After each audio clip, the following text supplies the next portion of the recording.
Continue reading where I left off.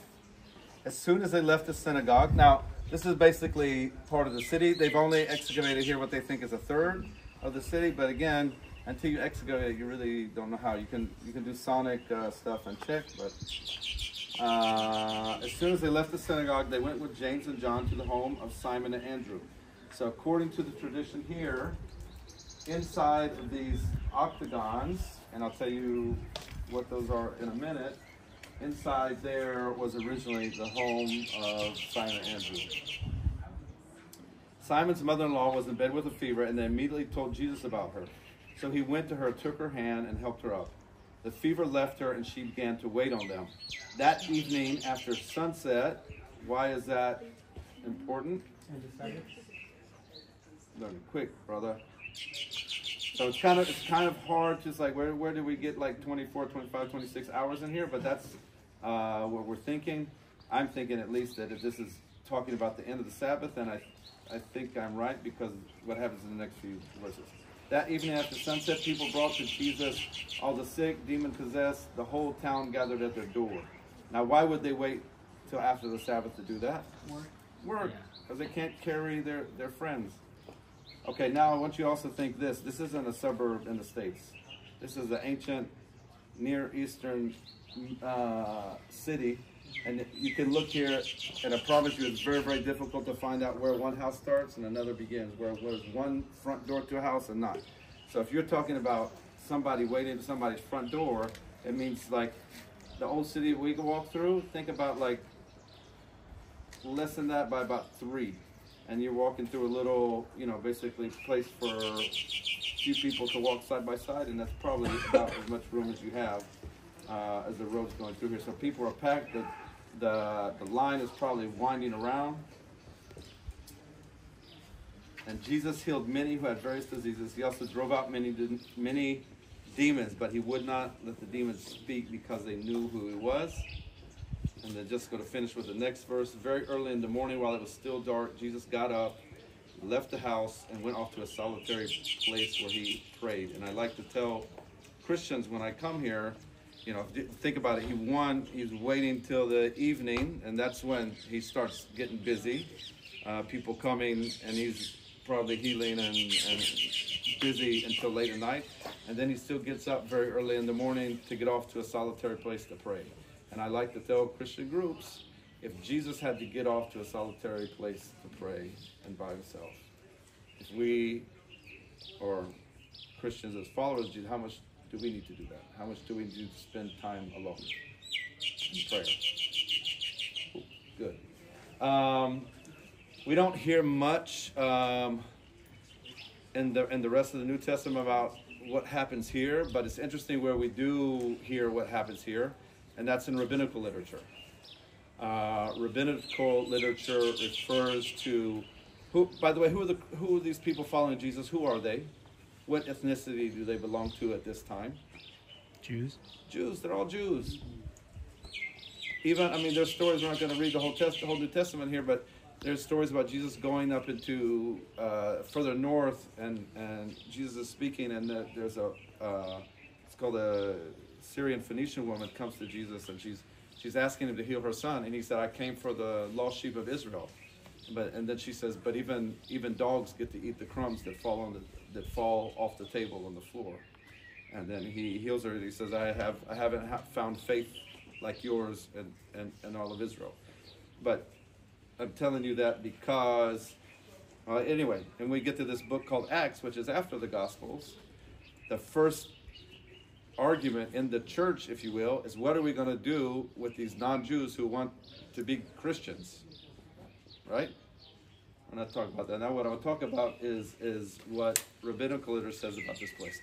So at the time, rabbinical literature refers to these followers of Jesus as minim, as a sect, S-E-C-T, apostates, if you want to call that.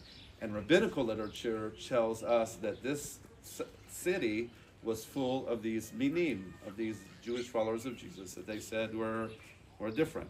And it's basically warning the people not to go here, and even tells a story about a guy who comes here and they put some magic on him, and then they have to take him back and the rabbis to get the magic, whatever that was, off of him. I can only think that magic is maybe referring to something that they can't explain or something supernatural. I don't know what else it could be. But I think that is really interesting that you have this town also mentioned, probably in maybe the least place that you would expect it to be. Let me tell you about what we're looking at here. So this, if they're correct, then this is Peter's house. It doesn't even matter if it's Peter's house.